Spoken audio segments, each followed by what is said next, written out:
available. Speaking of recording. That helps. We'll make the recording available to everybody who signs up. This is only our second time on this new webinar platform. We really liked it a lot better the first time, so hopefully we won't have any technical snafus. And did I leave anything out? Yeah, believe it or not, we are right next to each other, so that's why one of us is muted. That way we can both monitor the chat and the questions and be able to handle all the different ideas you all might want to share and elaborate on. So that's how we're set up here. I'm going to share my screen, and we're going to kind of work off of that while we both go through it here. So a little bit about the title, which probably makes sense to start with. I hire workers, but human beings showed up. Now what? As many of you know, in this labor market, it is so difficult to hire the right person for the right seat. Forget just any warm body. To get the right person seems to be a Herculean effort.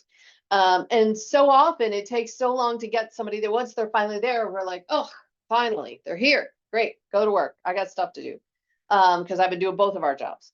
But it's not that easy. And I always liken it a lot to childbirth. I remember distinctly when our oldest son gave birth to, or his wife gave birth to our very first grandchild. And for the whole 9 months, I don't know how he survived her pregnancy because if I were her, I probably would have killed him. Because every few minutes it was, hey, it's been a couple of hours since you ate last. Shouldn't you eat again? And isn't it time for a nap?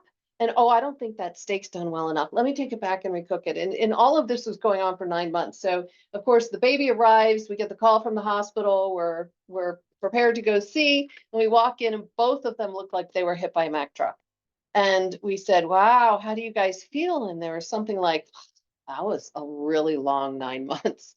And we both cracked up and said, well, that was the easy part, right? It takes a lot of time, money, effort to make sure that that infant grows into being a significant independent contributor to society. Well, same is true once we finally hire somebody. Like that was the easy part. It still takes a lot of time, money, and effort to make sure this person is a significant contributor to your organization. And so, yeah, you think you hired a worker, but whether or not they become a superstar in your organization, if they really were superstars to begin with, actually has more to do with leadership than it does with the individual who you hired. Yeah. So, let me get this launched. One of the stories that I had read recently about the value of development struck home, and we wanted to share the concept here.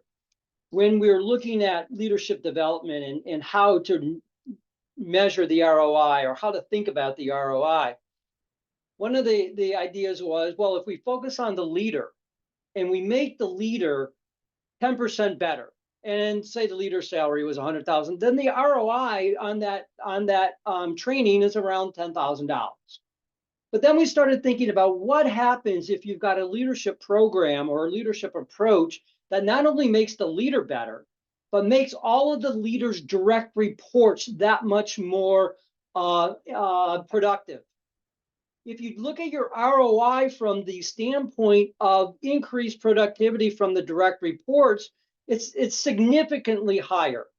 And what struck us as we're looking at leadership is what can we do not just to make a leader better, but to make their direct reports more productive? And what leadership techniques and approaches can leaders do to not only make themselves better, but their team better? And that's really what an organization needs to accomplish. So as many of you on this call already know, I'm a recovering HR person. And when I was on the other side of the desk and I was sent to go find leadership development, or sometimes leaders in our organization would bring me a program they'd want to attend. Half the time, I think they selected it by how fun the city was, where it was going to be held. But I really felt like we were just lighting dollar bills on fire.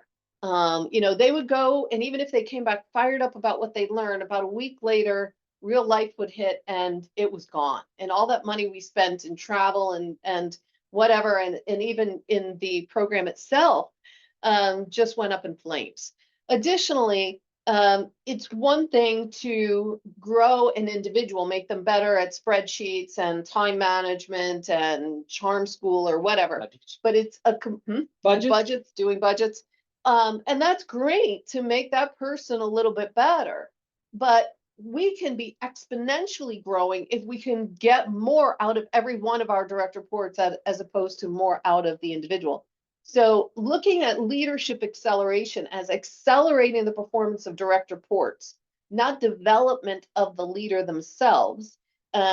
Certainly the leader develops better leadership skills, but it's with the intent of accelerating the performance of their direct reports, we believe is a much more beneficial focus for the organization. And it is more important nowadays than ever, given the low unemployment rate and the fact that organizations cannot afford to lose these workers. The leaders are asking to do more than they've ever done before, and we aren't able to replace our teams as quickly as we once could. We can no longer hire our way out of a problem. We have to grow our way out of a problem. And it's been incumbent upon these leaders to find a way to get more out of their team versus replacing their team members. Mm-hmm. And we also know that the number one reason that employees quit is because of their boss. So at a time when we can't afford to lose the talent that we have, if our leaders, whether they've been leading for a long time but just aren't very good at it, or could be better, or they are first-time leaders learning how to lead, if we don't give them the skills that they can be more effective right out of the gate, we jeopardize the rest of the talent we have in the organization. So that was an important point that I thought was important as I was studying this a little bit deeper that we wanted to share.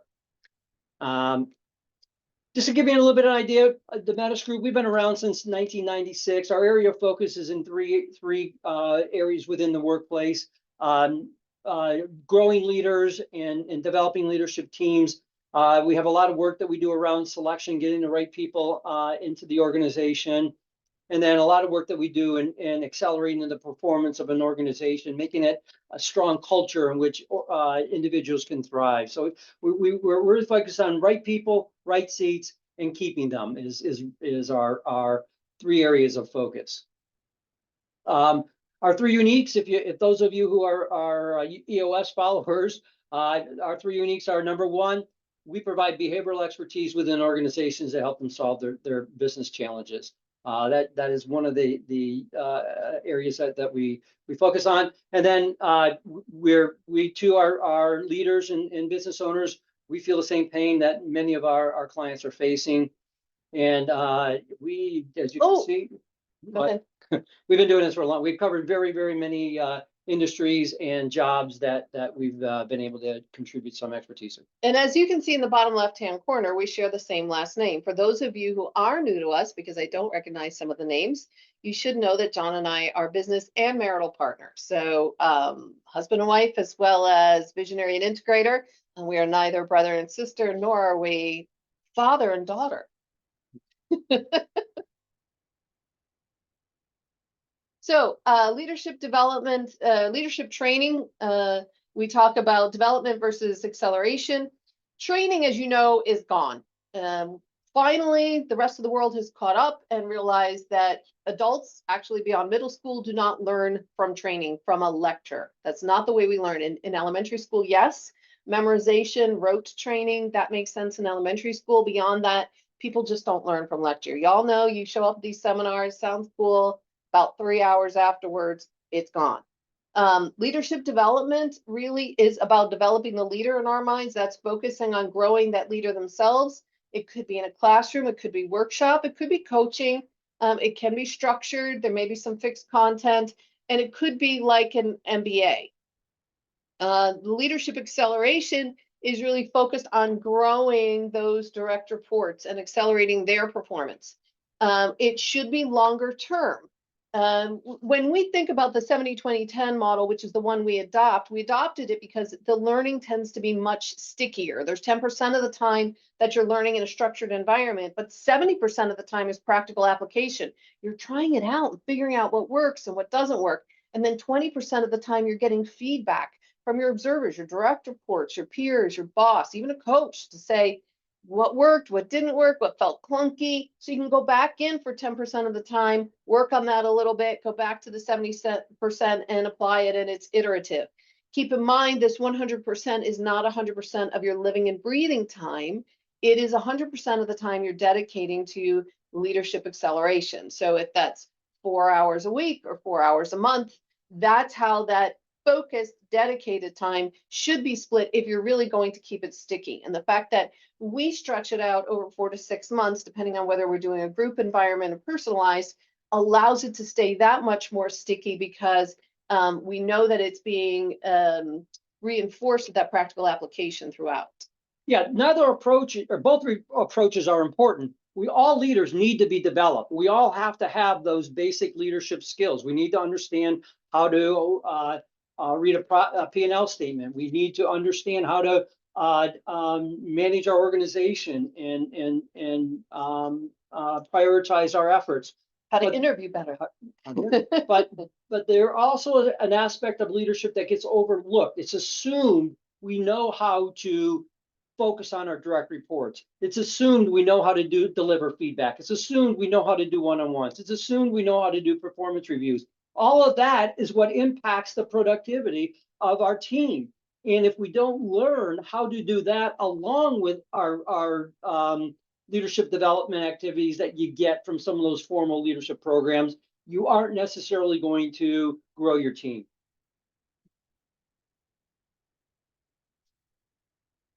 So in our leadership acceleration program, we have really two different approaches. One is in a group setting, the other is personalized or individual. For years, maybe decades, we've been doing some group, and I don't like the word training. I'm not sure how that's, Google must have sneaked that in there on us. But in a group environment, we actually have a cohort that all go through it together. And in that case, we needed a minimum of 8 people, but we combine some of that, we have some team stuff in there. There's role plays, there's experience share. There's also some support group stuff, because if they all go through it together, then when reality hits in the workplace, they can turn to each other for a little support. We were challenged to try to find a way for organizations who couldn't put through 8 people at a time, or perhaps had put through 3 or 4 groups of 8 to 12 people, and now promoted or hired an individual person and needed to catch them up to speed. We could personalize it to their style and to the style of their direct reports. So both their direct reports are given some very short assessments, as well as this individual, so that the coach who's working with them can actually tailor it to that individual's style and their direct reports. There's a dispersed time commitment, so we're not trying to squish it into a full day or a couple of half days, and it can supplement the group. And so the investment, if you're spreading it out over the same number of people, can be a little bit more flexible, because you can stretch it out a little bit. The point is, there's no preferred way when you're going in developing a leadership program as to whether you do it as a group of leaders or you develop individual leaders on their own. We have found a great deal of value when leaders come together as a group, where they can share experiences and they can role play off each other. But it's hard for organizations to bring a leadership team together for training and development and bringing them all together off the floor. So oftentimes it's easier for organizations to develop their leaders individually. Whatever best fits an organization. Oftentimes, if you've got a lot of leaders, it could be a little bit less expensive if you're doing it as a group. If you're very small, it could be less expensive if you're doing them individually. So there is no better way. It is just dependent on what fits the organization, whether to bring them together or train and develop your leaders individually. And timing wise, it may be a combination of the two, because if the content is the same, it's just the delivery method that's tailored to the participants, then everybody benefits from the same learning. Yeah, that's a good point. It's one thing organizations ought to consider when they're sending a group of their leaders through an acceleration program for leadership development, and they've gone through it and they've graduated and they're starting to apply the techniques, and then the organization brings in additional leaders. for them to be able to be brought up to speed and have the same techniques that the other leaders who had gone through the development as a group have. They have the opportunity to be caught up and learn the same things that the group did individually. Mhm. So our ideal leader, I love this slide. Yeah, this one came up out of our group last week or last month, and we were challenged with who does this really directed towards? So we thought we'd talk about a little bit. I want to start with the questionable leader. This is not for the person. If somebody calls and says, Cyndi, you guys are their last chance. Nope, not it. So the last straw person, or somebody who just wants to check the box, somebody who thinks that, oh, the next logical step in my career is leadership. That's code for, I want to make more money and I don't know how else to do it without taking on leadership responsibilities. That has nothing to do with really wanting to be a leader. Somebody who's really committed, somebody who, when you ask them, why do you want to be a leader? They say, oh, I love bringing a bunch of superstars together and helping them realize when they work together, they can achieve even more, or helping an individual realize something that's beyond what they even thought they were capable of. Those are the people who really want to be great leaders. They need to have a supportive boss. We ran across one organization where the top leaders really wanted to go through leadership acceleration, but the CEO thought it was a waste of time. That's not going to fly if that person is interrupting the wonderful practices that these other leaders are trying to put in place. We also need these folks to really have direct reports.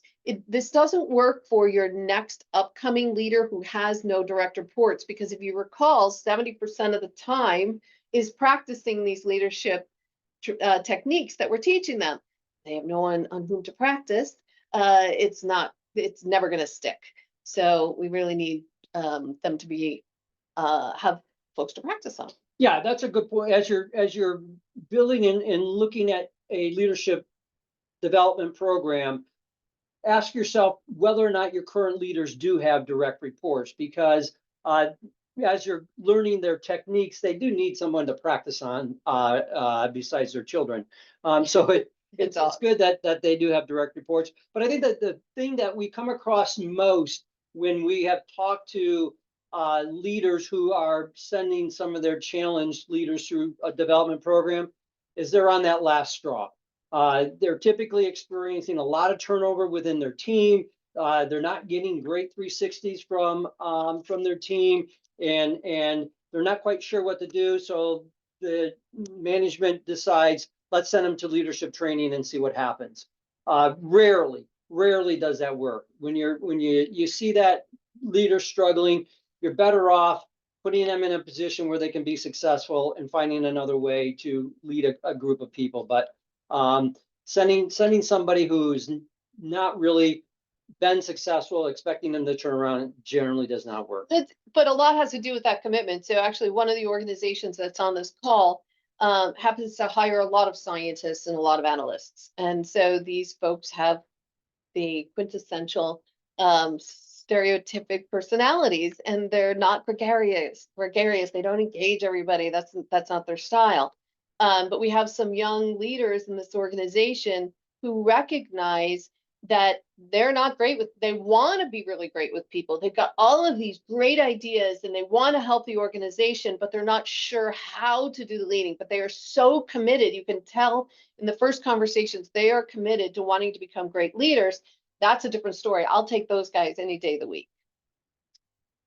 So one of the things that we've learned as you're putting a program together, that you want to focus on direct reports and accelerating the performance of those direct reports. There are just some core essential leadership practices that you're going to want to make sure is in any leadership program that you pursue. These are the 8 that we have found that have been most successful in our leadership program. Delegation is obvious. Teaching leaders how to let go has been a huge learning for them. Giving them tips on how to provide effective feedback and a specific feedback model is what we found to be successful. The number one, by far, leadership practice that any leader can conduct is one-on-ones. By far, no of the 8 is the most important. And it's not a status update. It's really more about the relationship with the direct report Right. than it is about where they are in their project. And that's a good point. So yeah, it's easy to understand the value of or that one-on-ones need to be done. But how many people really know, or how many leaders really know what a one-on-one should look like? How do you conduct it? How do you make it not a waste of time? How do you make it so that it actually saves you time? And how do you remove the fear factor? I can't tell you how many times in group settings we're talking about these one-on-ones. As soon as I say it's not a status update, this look of terror comes across their face when I tell them it's supposed to be about the relationship. Well, what if I don't really want to know my direct reports that much? Or what if I can't shut them up? So these are some of the questions that literally come just flying out when there's almost a fear of developing the relationship because they're not sure what that means. What are those borders and boundaries? Yeah, another one that we find that leaders struggle with are performance evaluations. Nobody likes doing performance evaluations to begin with. Nobody likes getting them. But there's a difference between a performance appraisal and a performance review, and helping leaders understand the difference and when you're going to use a performance review and when you're going to use a performance appraisal, and how that ties into what the organization's HR systems might be requiring. All those things that you don't necessarily think about as you're starting to apply your management skills need to be learned.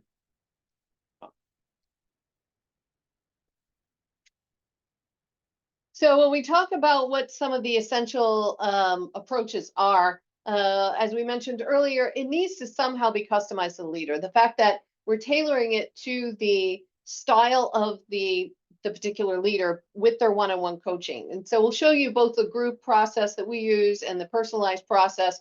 Both combine some structured learning, includes some practical application, and includes some one-on-one coaching. And specifically in the one-on-one coaching, the coach is tailoring it to that individual style. If somebody is an introvert, if they're an analytic, like I was talking about earlier, asking them to run out and go get a pom-pom and a megaphone to kind of cheer their team on is just not going to fly. They're not going to do it. But how do we get them to use their normal analytical skills, their attention to detail, their ability to recognize when somebody has done something consistent or incongruent with something else and to call that out, even if it's an email? How to make your emails more powerful. And so the coaches can be working on those types of things as opposed to just having one approach for everybody. And then because each leader is going to be given a little chart on each of their direct reports to understand which direct reports are introverts or extroverts, which ones are motivated through an altruistic motivation versus an efficiency motivation or a thirst for knowledge. If you know those things, how you're developing the person, how you're communicating with them is going to be completely different. And they feel like we've just unlocked the magic box and we give them those insights into their direct reports. It's part of why this is making it more sticky. With the coaching, there's opportunities for role plays if it's not in the group setting where there are role plays. And it's really a way of engaging the direct reports also in the leadership acceleration of their boss. If the direct reports know their boss is trying to make their lives easier and more fulfilling by doing this stuff, they're going to be more supportive when their boss is trying to bring things into place. And so they tend to be more engaged as well. Yeah, that one of the things that we've learned in having leadership programs be customized to the leader is not just understanding that leader. So having the leader do a 360 or doing some sort of personality assessment to understand their leadership style is common, and many leadership programs will begin with that self-discovery. But what we challenge leaders to do is to think about what if they have children, how they would lead their family. And you don't lead each of your children the same way, just as every leader isn't going to lead their direct reports the same way. And that customization is not only customizing the leadership's, taking advantage of the leader's leadership style, but understanding how to customize their leadership practices to to their direct reports based on their direct reports personality styles. That's just a huge way to make the leader more successful. So any leadership program should have a process. This is an example of a process that we use when we're working with groups of leaders. Again, as Cyndi mentioned, we recommend that organizations use a 70-20-10 type of learning style, where 70% of the time is practicing what is learned, 20% of the time is getting some feedback on what had been learned, and 10% of the time is the actual learning, and spreading that over a period of time. We recommend that a typical leadership program be about 6 months long. It takes that long for all the 70-20-10 activities to be applied and synced in and refined, particularly if you're working on multiple leadership practices. We recommend the 8 essentials. That all is not going to be learned in a workshop and applied 1 month after the workshop. So any type of program should consist of a length of time where there is practice, where there is feedback, and where there is learning. And here's an example of what we did. In this group session, all the blue stuff that you see is one-on-one coaching. The orange are workshops that are facilitated in person, and the gray are 1 month practical application periods. So as you can see, it's kind of that iterative process we were talking about earlier, and that's really what helps make it so sticky. So here's another example of a leadership process that we'd like to have you consider when you're looking for development. This is an individual process. This kind of breaks the leader's development into what happens each month, give you a feel for how a solid leadership program should have the practices build on each other. Every leadership program should begin with delegation or empowerment. Well, actually, everyone should begin with self-discovery, but then you need to begin to work on empowerment. And once you've got those delegation strategies down, then you can bring on other leadership practices that can then be built on each other. So this is kind of an example of what we would recommend you all look at when considering an individual program. So one of our clients came up with a fantastic idea. We had done several cohorts of groups, I want to say 4 or 5 of them over the course of the last 5 years in their group. And the last group did not have the level of engagement the first 3 or 4 did. And as we kind of brainstormed through that, one of the things our decision maker said is that what she wanted to do the next time is ask each participant, and this goes into the preparation phase, ask each participant to get 3 letters of recommendation from people in the organization as to why they believe this individual would be a good candidate for the leadership development. One, we're seeing, can that person put in some extra effort? Because this is a required effort. You can't just show up to a class and sleep through it, or, order stuff online while somebody's talking at you. This requires a lot of work. And if somebody isn't willing to do that first piece up front, she said to her, that was a good self-deselect. And so I thought that was a great way of looking at that preparation phase. When we look at each month thereafter, every month is a combination of videos for the structured learning, one-on-one coaching, and the practical application. And as John said, every month builds on each other. But each month is released at one installment each month. So each month might have a few videos, like empowerment, and it actually has 3 short videos that they have to watch over the course of the month and do some homework before they meet with their coach to kind of tweak that before they go on to the next thing. Nobody is going to learn or remember stuff if they just binge watch a whole bunch of leadership videos and think they're going to remember it in order to actually apply it. So we know by doing it in this fashion, it's really going to stick. And we have just built into it a way to kind of do a litmus test in the beginning, a quick little 3-question survey from how the direct reports perceive their leaders' current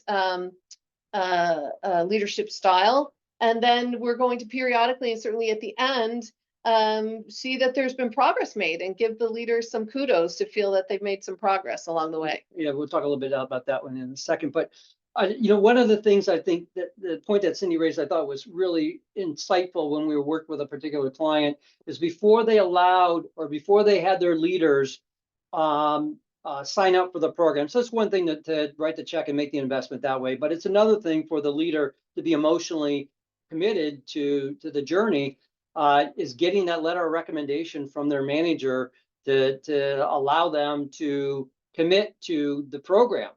We've had several leaders deselect themselves from the program, and that was a good thing. Why waste the organization's money and their time, and the coach's time for a disengaged leader? So I love that way of getting the leaders' commitment to their growth and the impact it would have on their team. Yeah, it's been really disappointing for our team. Remember, our purpose is to make a difference. And so our coaches are all in, everybody's fired up. When people want to do this, we know we're not just making a difference for that leader, but all the direct reports, and the impact on the organization is incredible. And so when we have some leaders sign up and they no show for some of the workshops because, oh, something came up, whatever it is, or they blow off their scheduled coaching and they don't even care to reschedule. I mean, that kind of stuff just saddens us, because the organization is willing to support and make the commitment. So I think if there's a way you can get the commitment from the direct report up front before they, I'm sorry, with the leader before they really engage, I think everybody wins that way. So we have a few questions that came in. Any other ones?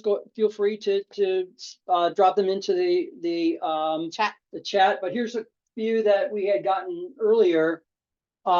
Question on, when you are considering leadership programs, what level of leader is best suited for a development or an acceleration type of program?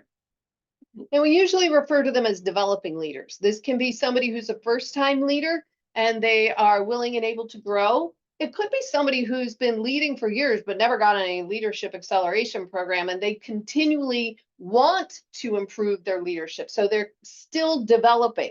When they say, you know what, I'm retiring in a year or two, I'm done. That kind of doesn't make sense.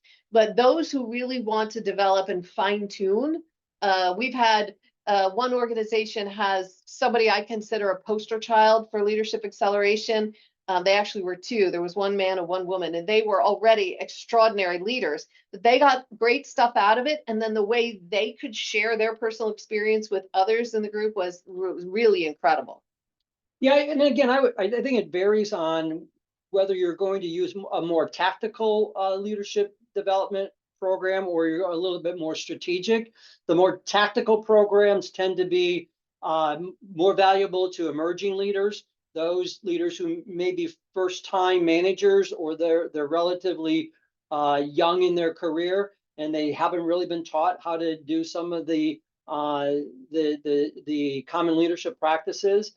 And then again, it may be some of those more seasoned leaders who need a refresher on, giving feedback today is a heck of a lot different than it was giving feedback 15 years ago. Doing one-on-ones today is a lot different than it was 10 years ago. So a lot of these leadership practices, even though may have been mastered by leaders in the past, they're changing with today's work environment.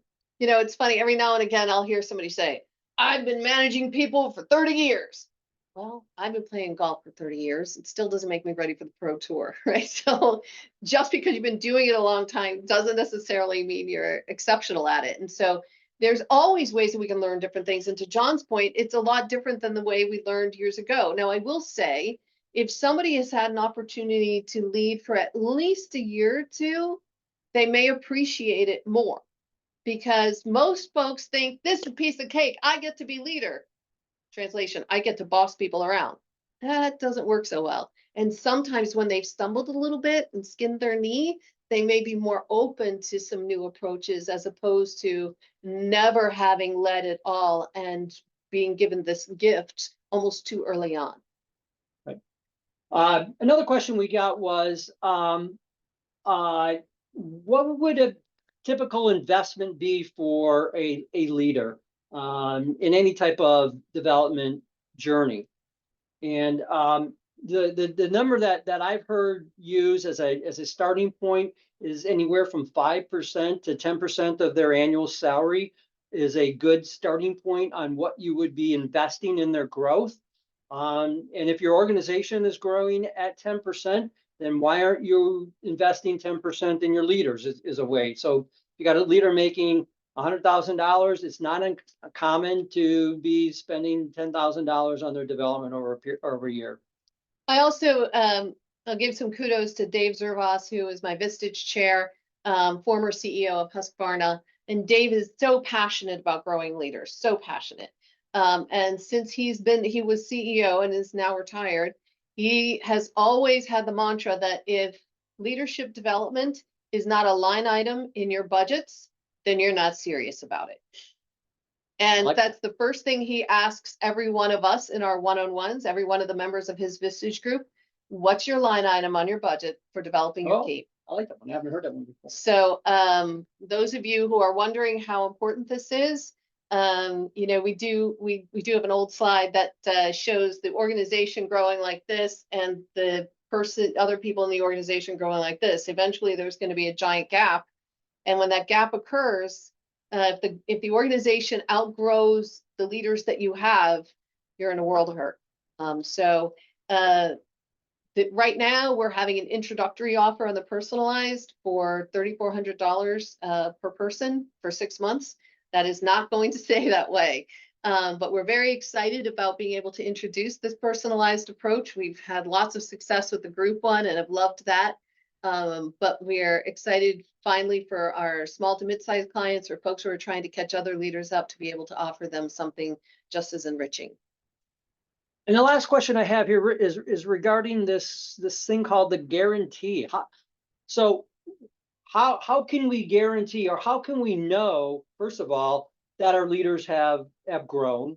And then how can an organization ensure that they will grow and essentially guarantee that a leader, having gone through an acceleration program, has gotten better? There's two ways in our approach that we've recently, well, one's been around forever, the other we've recently added. The one is that there is a measurable time-based goal. So just getting better at delegation isn't enough, but if I want to delegate 3 projects that are delivered on time and on budget by the end of 3rd quarter without me micromanaging, that's measurable and time-based, and we can have measurable and time-based action steps that any leader can say, how are you coming along on your development plan? And they should see completion dates. The other thing, though, that we're seeing is, if this is really about the direct reports, is to survey the direct reports in the beginning of the engagement, and then at least at the end. Well, this is brand new, so we're thinking maybe somewhere in the middle as well, to see how they feel about their leader's approach. And we're going to be measuring communication, delegation, and feedback. We consider those the trifecta. If you are consistent with your information, if you are clear about expectations, setting expectations, you're delegating with autonomy and important things, and then you're giving feedback to the individual relative to whether or not they met your expectation. That kind of is the summary of all of those leadership practices John outlined earlier. So by asking those 3 questions at the beginning and at the end, we should see some progression. And if we don't, we'll offer an additional 3 months of coaching, assuming everybody follows the process. So the whole idea about improved direct report productivity comes from the studies that Gallup have done on employee engagement. And they've measured employee engagement using various types of surveys and have found that those employees who are more engaged are more productive and their organizations are more successful. The idea is, if you can measure a leader's direct reports engagement through their development, you will see increased direct report engagement in areas like communication and feedback and delegation that will affect their productivity based on the Gallup criteria. So the whole idea is, as you're evaluating the effectiveness of your leadership program, is to evaluate the engagement of that leader's direct reports. And if you measure that leader's direct report engagement at the beginning of their journey, throughout their journey, and at the end of the journey, you will definitely see an increase in their engagement scores. And that's essentially what an organization can expect, and a good training company or good development organization should guarantee. So, thank you for hanging with us throughout the entire session. I guess it was closer to 40 minutes. If you have any questions, let us know. As a reminder, you'll all get an opportunity to get the recording of this, and feel free to share it with others if you wish. And if other questions pop into your head, as they did after the last one a month ago, feel free to email us, and we'll be happy to answer those questions directly for you. You'll begin the recording probably tomorrow. Hold on.